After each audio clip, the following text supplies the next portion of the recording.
ஓம் சாந்தி. இனிமையான குழந்தைகளே, வெற்றி தோல்விக்கான சரித்திரத்தை நினைவு செய்யுங்கள். இது சுகம் மற்றும் துக்கத்தின் விளையாட்டாகும். இதில் 3/4 பங்கு சுகம், 1/4 பங்கு துக்கம் இருக்கிறது. சரிசமமாக கிடையாது. கேள்வி: இந்த எல்லையற்ற நாடகம் மிகவும் அதிசயமானது எப்படி? பதில்: இந்த எல்லையற்ற நாடகம் மிகவும் அதிசயமானது. முழு உலகில் ஒவ்வொரு வினாடியும் என்ன நடைபெற்று கொண்டு இருக்கிறதோ அது மீண்டும் அவ்வாறே திரும்பவும் நடைபெறும். இந்த நாடகம் பேன் போன்று சுற்றி கொண்டு இருக்கிறது. டிக் டிக் என்று சுற்றி கொண்டு இருக்கிறது. ஒரு டிக் போன்று அடுத்த வினாடி இருக்காது. அதனால்தான் இது மிகவும் அதிசயமான நாடகமாகும். மனிதனின் நடிப்புகள் என்னவெல்லாம் இருக்கிறதோ, அதாவது நல்லதோ கெட்டதோ அனைத்தும் பதிவாகி இருக்கிறது. இந்த விஷயங்களை குழந்தைகளாகிய நீங்கள்தான் புரிந்து இருக்கிறீர்கள். ஓம் சாந்தி. ஓம் சாந்தி என்பதன் பொருள் குழந்தைகளுக்கு புரிய வைக்கப்பட்டு இருக்கிறது. ஏனென்றால் இப்பொழுது ஆத்ம அபிமானிகளாக ஆகியிருக்கிறீர்கள். ஆத்மா தனது அறிமுகத்தை கொடுக்கிறது.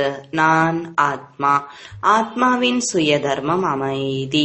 இப்பொழுது அனைத்து ஆத்மாக்களும் வீடு திரும்பி செல்வதற்கான ஏற்பாடாகும். வீட்டிற்கு செல்லும் இந்த திட்டத்தை பற்றி கூறுவது யார்? அவசியம் தந்தைதான் கூறுவார். ஹே ஆத்மாக்களே, இப்பொழுது பழைய உலகம் அழிந்து போக வேண்டும். அனைத்து நடிகர்களும் வந்துவிட்டனர். மீதம் சில நடிகர்கள் தான் இருக்கின்றனர். இப்பொழுது அனைவரும் திரும்பி செல்ல வேண்டும். பிறகு நடிப்பு திரும்பவும் நடைபெறும். குழந்தைகளாகிய நீங்கள் உண்மையில் ஆதி சனாதன தேவி தேவதா தர்மத்தினர்களாக இருந்தீர்கள். முதலில் சத்யுகத்திற்கு வந்தீர்கள். பிறகு பிறப்பு இறப்பில் வந்து இப்பொழுது மாற்றான் ராஜ்யத்திற்கு வந்துவிட்டீர்கள். இதை உங்களது ஆத்மா மட்டுமே அறியுமே தவிர வேறு யாரும் அறியவில்லை. நீங்கள் ஒரு தந்தையின் குழந்தைகளாக இருக்கிறீர்கள். இனிமையிலும் இனிமையான குழந்தைகளுக்கு தந்தை கூறுகிறார், குழந்தைகளே, இப்பொழுது நீங்கள் மாற்றான் ராஜ்யத்திற்கு வந்துவிட்டீர்கள். தனது ராஜ்யத்தை இழந்துவிட்டு அமர்ந்து இருக்கிறீர்கள். சத்யுகத்தில் தேவி தேவதா தர்மத்தினர்களாக இருந்தீர்கள். 5000 ஆண்டுகள் ஆகிவிட்டன. அரை கல்பம் நீங்கள் ராஜ்யம் செய்தீர்கள்.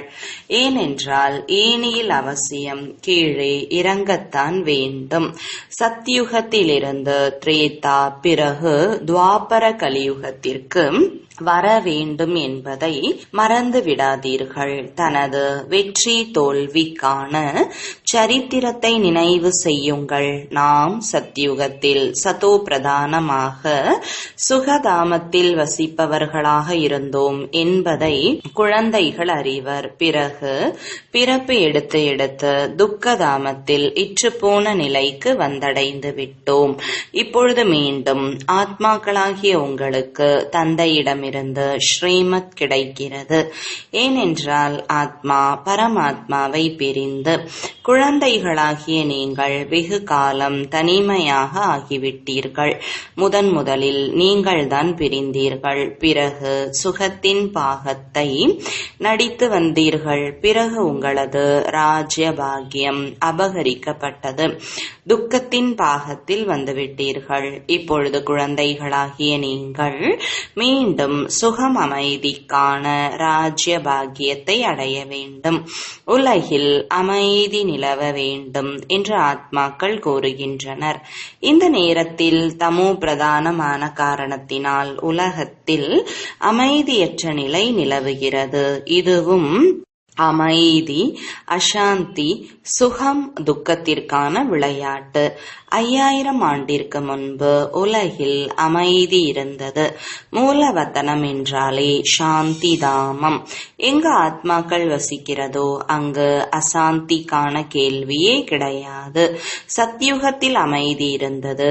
பிறகு வீழ்ச்சி அடைந்து அமைதியற்ற தன்மை ஆகிவிட்டது. இப்பொழுது உலகத்தில் உலகத்தில் உள்ள அனைவரும் அமைதியை விரும்புகின்றனர். பிரம்ம மக தத்துவத்தை உலகம் என்று கூறுவது கிடையாது. அதை பிரம்மாண்டம் என்று கூறப்படுகிறது. அங்கு ஆத்மாக்களாகிய நீங்கள் வசிக்கிறீர்கள்.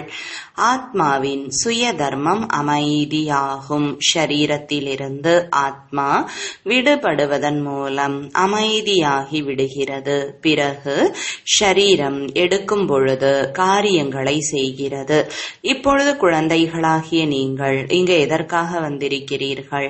பாபா தனது சாந்தி தாமம் சுகதாமத்திற்கு அழைத்து செல்லுங்கள் என்று கூறுகிறீர்கள். அமைதி என்றால் முக்தி தாமத்தில் சுகம் துக்கத்திற்கான பாகம் கிடையாது. சத்யுகம் என்பது சுகதாமம், கலியுகம் என்பது துக்கதாமம். எவ்வாறு கீழே இறங்குகிறோம் அதை ஏணிப்படியில் காண்பிக்கிறோம். நீங்கள் ஏணிப்படியில் கீழே இறங்குகிறீர்கள். பிறகு ஒரே ஒரு முறைதான் ஏறுகிறீர்கள். தூய்மை அடைந்து ஏறுகிறீர்கள் மற்றும் தூய்மை இழந்து கீழே இறங்குகிறீர்கள். தூய்மை ஆகாமல் ஏற முடியாது. அதனால்தான் பாபா வந்து எங்களை தூய்மையாக ஆக்குங்கள் என்று அழைக்கிறீர்கள். நீங்கள் முதலில் தூய்மையான சாந்தி தாமத்திற்கு சென்று பிறகு சுகதாமத்திற்கு வருவீர்கள். முதலில் சுகம், பிறகு துக்கம். சுகம் அதிகமாக அடைகிறீர்கள். சரி சமமாக இருந்தால் பிறகு எந்த லாபமும் இருக்காது. தவறானதாக ஆகிவிடுகிறது. தந்தை புரிய வைக்கிறார், உருவாக்கப்பட்டிருக்கும் இந்த நாடகத்தில் 3/4 பங்கு சுகமும் 1/4 பங்கு சிறிது துக்கமும் இருக்கிறது. அதனால்தான் இது சுகம் துக்கத்தின் விளையாட்டு என்று கூறப்படுகிறது. குழந்தைகளாகிய உங்களை தவிர தந்தையாகிய என்னை யாரும் அறிய முடியாது என்பதை தந்தை அறிவார். நான் தான் உங்களுக்கு எனது அறிமுகத்தை கொடுத்திருக்கிறேன். மேலும் சிருஷ்டியின் முதல் இடை கடைசியின் அறிமுகமும் கொடுத்திருக்கிறேன். உங்களை நாஸ்திகத்திலிருந்து ஆஸ்திகனாக ஆக்கியிருக்கிறேன். 3 உலகங்களையும் நீங்கள் அறிவீர்கள். பாரதவாசிகள் கல்பத்தின் ஆயுளை அறிந்து கொள்ளவில்லை. பாபா மீண்டும் நமக்கு கற்பிக்கிறார் என்பதை இப்பொழுது நீங்கள் அறிவீர்கள். தந்தை குப்தமான வேஷத்தில் மாற்றான் தேசத்திற்கு வந்திருக்கிறார். பாபாவும் குப்தமானவர். மனிதர்கள் தங்களது தேகத்தை அறிந்திருக்கின்றனர், ஆத்மாவை அறிந்து கொள்ளவில்லை. ஆத்மா அழிவற்றது, தேகம் அழியக்கூடியது. ஆத்மா மற்றும் ஆத்மாவின் தந்தையை ஒருபொழுதும் நீங்கள் மறந்துவிடக்கூடாது. நாம் எல்லையற்ற தந்தையிடமிருந்து ஆஸ்தி அடைந்து கொண்டு இருக்கிறோம். எப்பொழுது தூய்மையாக ஆகின்றோமோ அப்பொழுதுதான் ஆஸ்தி கிடைக்கும். இந்த ராவண ராஜ்யத்தில் நீங்கள் தூய்மையின்றி இருக்கிறீர்கள். அதனால்தான் தந்தையை அழைக்கிறீர்கள். 2 தந்தைகள் இருக்கின்றனர். பரமபிதா பரமாத்மா அனைத்து ஆத்மாக்களுக்கும் ஒரே ஒரு தந்தை ஆவார். சகோதரர்கள் அனைவரும் தந்தை என்பது கிடையாது. எப்பொழுதெல்லாம் பாரதத்தில் தர்ம நிந்தனை அதிகமாக ஏற்படுகிறதோ அப்பொழுது அனைத்து தர்மத்தினர்களுக்கும் பரலௌகீக தந்தையானவரை மறந்து விடுகிறீர்கள். அப்பொழுதுதான் தந்தை வருகிறார். இதுவும் விளையாட்டாகும். எதுவெல்லாம் நடைபெறுகிறதோ அந்த விளையாட்டு மீண்டும் நடைபெறும். ஆத்மாக்களாகிய நீங்கள் எவ்வளவு உயர்ந்த நடிப்பை நடிப்பதற்காக வருகிறீர்கள் மற்றும் செல்கிறீர்கள். இந்த அனாதி நாடகம் பேன் போல நகர்ந்து கொண்டே இருக்கிறது. ஒரு பொழுதும் முடிவடைவது கிடையாது. டிக் டிக் என்று சுற்றி கொண்டே இருக்கிறது. ஆனால் ஒரு டிக் போன்று மற்றொரு டிக் இருக்காது. எவ்வளவு வினாடி வியப்பான நாடகமாகும். வினாடிக்கு வினாடி உலகில் என்ன நடைபெற்று கொண்டிருக்கிறதோ அவை மீண்டும் நடைபெறும். ஒவ்வொரு முக்கிய தர்மத்தின் தலைவர்களும் கூற வேண்டும், அவர்கள் அனைவரும் அவரவர்களது தர்மத்தை உருவாக்குகின்றனர். ராஜ்யத்தை உருவாக்குவது கிடையாது. ஒரே ஒரு பரமபிதா பரமாத்மா மட்டுமே தர்மத்தையும் உருவாக்குகிறார் மற்றும் ராஜ்யத்தையும் உருவாக்குகிறார். அவர்கள் தர்மத்தை ஸ்தாபனை செய்கின்றனர். அவர்களுக்கு பின்னால் அனைவரும் வருகின்றனர். அனைவரையும் யார் திரும்ப அழைத்து செல்வது? தந்தை. சிலர் சிறிது நடிப்பு நடிக்கின்றனர், அவ்வளவுதான். எவ்வாறு? புழு பூச்சிகள் உருவாகின்றன, இறந்து விடுகின்றன. அவர்களுக்கு நாடகத்தின் விஷயமே இல்லாமல் போய் விடுகிறது. கவனம் எதன் பக்கம் செல்கிறது? ஒன்று படைப்பவரின் பக்கம் செல்லும். அவரைதான் அனைவரும் ஓ இறை தந்தையே, ஹே பரம்பிதா பரமாத்மா என்று கூறுகின்றனர். அவர் அனைத்து ஆத்மாக்களுக்கும் தந்தையாக இருக்கிறார். முன்பு ஆதி சனாதன தேவி தேவதா தர்மம் இருந்தது. இது எல்லையற்ற மிக பெரிய மரம் ஆகும். எவ்வளவு கிளைகள், எவ்வளவு வகையான பொருட்கள் வெளிப்பட்டு இருக்கின்றன, கணக்கிடுவது கடினமாகி விடுகிறது. அஸ்திவாரம் கிடையாது. மற்ற அனைத்தும் இருக்கின்றன. தந்தை கூறுகிறார், இனிமையிலும் இனிமையான குழந்தைகளே, எப்பொழுது ஒரு தர்மமின்றி பல தர்மங்கள் உருவாகி விடுகின்றனவோ அப்பொழுதுதான் நான் வருகிறேன். அஸ்திவாரம் மறைந்து விட்டது. சிலைகள் மட்டுமே இருக்கின்றன. ஆதி சனாதனத்தை சார்ந்தவர்கள் ஒரே தர்மத்துடன் இருந்தனர். மற்ற அனைத்தும் பின் நாட்களில் வருகின்றன. திரேதாவில் பலர் இருக்கின்றனர். அவர்கள் சொர்க்கத்திற்கு வருவது கிடையாது. சொர்க்கம் புது உலகம் செல்ல வேண்டும் என்பதற்கான முயற்சியை இப்பொழுது நீங்கள் செய்து கொண்டு இருக்கிறீர்கள். தந்தை கூறுகிறார், என்னை நினைவு செய்து தூய்மையானவர்களாக ஆகி மற்றும் தெய்வீக குணங்களை கடைபிடிக்கும் பொழுதுதான் நீங்கள் சொர்க்கத்திற்கு செல்ல முடியும். மற்றபடி மரத்தின் கிளைகள், இலைகள் பல உள்ளன. குழந்தைகள் மரத்தை பற்றி அறிந்து இருக்கிறீர்கள்.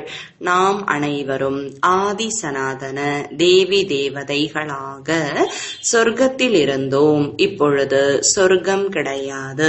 இப்பொழுது நரகம்தான் இருக்கிறது. அதனால்தான் தந்தை கேள்வி கேட்கிறார்.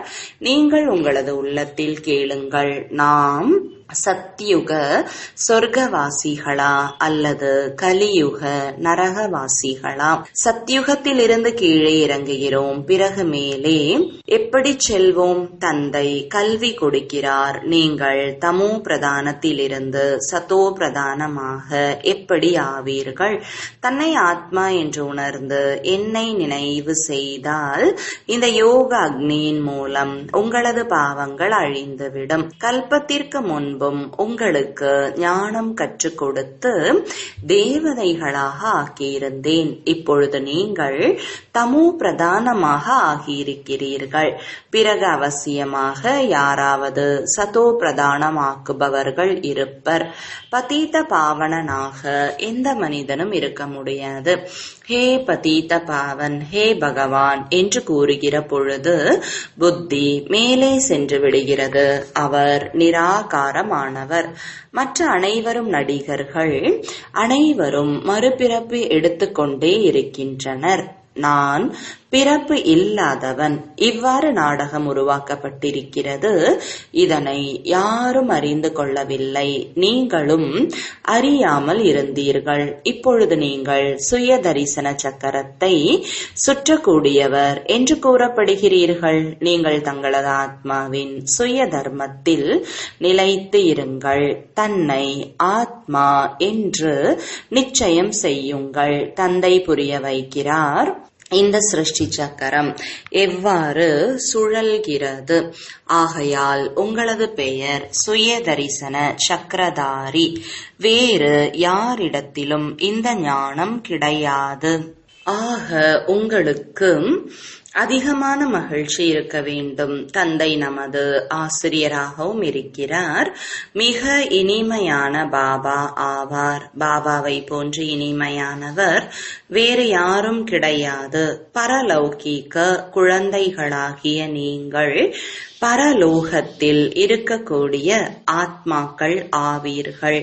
தந்தையும் பரம்தாமத்தில் இருக்கிறார். எவ்வாறு லௌகீக தந்தை குழந்தைகளுக்கு பிறப்பு கொடுத்து வளர்ப்பு செய்து கடைசியில் அனைத்தும் கொடுத்துவிட்டு சென்று விடுகிறார். ஏனென்றால் குழந்தைகள் வாரிசாக இருக்கின்றனர். இது நியமம் ஆகும். நீங்கள் எல்லையற்ற தந்தையின் குழந்தைகளாக ஆகியிருக்கிறீர்கள். தந்தை கூறுகிறார், இப்பொழுது நீங்கள் மீண்டும் சப்தங்களை கடந்து வீட்டிற்கு செல்ல வேண்டும். அங்கு இருப்பது அமைதி, பிறகு சைகை, பிறகு பேச்சு. சகோதரிகள் சூட்சும வதனத்திற்கு செல்கின்றனர். காட்சி கிடைக்கிறது. ஆத்மா சென்று விடுவது கிடையாது. நாடகத்தில் என்ன பதிவாகி இருக்கிறதோ அது வினாடிக்கு வினாடி திரும்பவும் நடைபெற்று கொண்டு இருக்கிறது. ஒரு வினாடியை போல மற்றொரு வினாடி இருக்காது. மனிதர்களின் நடிப்பு நல்லதோ கெட்டதோ அனைத்தும் பதிவாகி இருக்கிறது. சத்தியுகத்தில் நல்ல நடிப்பு, கலியுகத்தில் தீய நடிப்பு நடிக்கிறீர்கள். கலியுகத்தில் மனிதர்கள் துக்கமாக இருக்கின்றனர். ராமராஜ்யத்தில் மோசமான விஷயங்கள் இருக்காது. ராமராஜ்யம் மற்றும் ராவண ராஜ்யம் இரண்டும் ஒன்றாக சேர்ந்து இருக்காது. நாடகத்தை அறியாத காரணத்தினால் சுகம் துக்கம் பரமாத்மாதான் கொடுக்கிறார் என்று கூறுகின்றனர். எவ்வாறு சிவபாபாவை பற்றி யாருக்கும் தெரியாதோ அதே போன்று ராவணனை பற்றியும் யாருக்கும் தெரியாது. ஒவ்வொரு ஆண்டும் சிவ ஜெயந்தி கொண்டாடுகின்றனர். அதே நேரம் ராவணனுடைய இறப்பையும் ஒவ்வொரு ஆண்டும் கொண்டாடுகின்றனர். இப்பொழுது எல்லையற்ற தந்தை தனது அறிமுகத்தை கொடுக்கிறார். தன்னை ஆத்மா என்று உணர்ந்து தந்தையாகிய என்னை நினைவு செய்யுங்கள். தந்தை மிக இனிமையானவர். பாபா வந்து தனது புகழை கூற மாட்டார். யாருக்கு சுகம் கிடைக்கிறதோ அவர்கள்தான் மகிமை செய்கின்றனர். குழந்தைகளாகிய உங்களுக்கு தந்தையிடமிருந்து ஆஸ்தி கிடைக்கிறது. தந்தை அன்பு கடலானவர். பிறகு சத்தியுகத்தில் நீங்கள் அன்பானவர்களாக இனிமையானவர்களாக ஆகிறீர்கள். அங்கும் விகாரங்கள் இருந்தன என்று யாராவது கூறினால் அங்கு ராவண ராஜ்யம் கிடையாது என்று கூறுங்கள். ராவண ராஜ்யம் துவாபர யுகத்திலிருந்து ஆரம்பமாகிறது. எவ்வளவு நன்றாக புரிய வைக்கிறார். உலகின் சரித்திர பூகோளத்தை வேறு யாரும் அறிந்து கொள்ளவே இல்லை. இந்த நேரத்தில் தான் உங்களுக்கு புரிய வைக்கப்படுகிறது. பிறகு நீங்கள் தேவதைகளாக ஆகிவிடுகிறீர்கள். தேவதைகளை விட உயர்ந்தவர்கள் வேறு யாரும் கிடையாது. ஆகையால் அங்கு குருவிடம் செல்ல வேண்டிய அவசியம் இல்லை. இங்கு பல குருமார்கள் உள்ளனர். சத்குரு ஒரே ஒருவர்தான். சத்குரு அகால் என்று சீக்கியர்களும் கூறுகின்றனர். அகால மூர்த்தி சத்குரு ஆவார். அவர் காலனுக்கெல்லாம் காலன், மகா காலன். அந்த காலன் ஒருவரை தான் அழைத்து செல்வார். நான் அனைவரையும் அழைத்து செல்வேன் என்று தந்தை கூறுகிறார். தூய்மையாக்கி முதலில் அனைவரையும் சாந்தி தாமம் மற்றும் சுகதாமத்திற்கு அழைத்து செல்வேன். ஒருவேளை என்னுடையவராக ஆகி பிறகு மாயையினுடையவர்களாக ஆகிவிட்டால் குருவை நிந்திப்பவர்கள் உயர்ந்த பதவியை அடைய முடியாது என்று கூறப்படுகிறது. அவர்களால் சொர்க்கத்தின் முழுமையான சுகம் அடைய முடியாது. பிரஜைகளாக சென்று விடுவர். தந்தை கூறுகிறார், குழந்தைகளே, எனக்கு அவப்பெயரை ஏற்படுத்தாதீர்கள். நான் உங்களை சொர்க்கத்திற்கு எஜமானர்களாக ஆக்குகிறேன் என்றால் தெய்வீக குணங்களை கடைபிடிக்க வேண்டும். யாருக்கும் துக்கம் கொடுக்க கூடாது. தந்தை கூறுகிறார், உங்களை சுகதாமத்திற்கு எஜமானர்களாக ஆக்குவதற்காகவே நான் வந்திருக்கிறேன். தந்தை அன்பு கடலானவர். மனிதர்கள் துக்கம் கொடுப்பதில் கடல் போன்றவர்களாக இருக்கின்றனர். காமத்தில் சென்று ஒருவருக்கு ஒருவர் துக்கம் கொடுக்கின்றனர். அங்கு இந்த விஷயங்கள் கிடையாது. அங்கு ராமராஜ்யமாக இருக்கிறது. யோக பலத்தின் மூலம் குழந்தைகள் பிறக்கும். இந்த யோக பலத்தின் மூலம் நீங்கள் முழு உலகையும் தூய்மையாக ஆக்குகிறீர்கள். நீங்கள் போர் வீரர்கள், ஆனால் குப்தமாக இருக்கிறீர்கள். நீங்கள் மிகவும் பிரபலமானவர்களாக ஆகிறீர்கள். பிறகு பக்தி மார்க்கத்தில் தேவிகளாகி உங்களுக்கு எவ்வளவு ஆலயங்கள் கட்டுகின்றனர். அமிர்த கலசத்தை தாய்மார்களின் தலைமீது வைக்கிறேன் என்று கூறுகிறார். கோமாதா என்று கூறுகின்றனர்.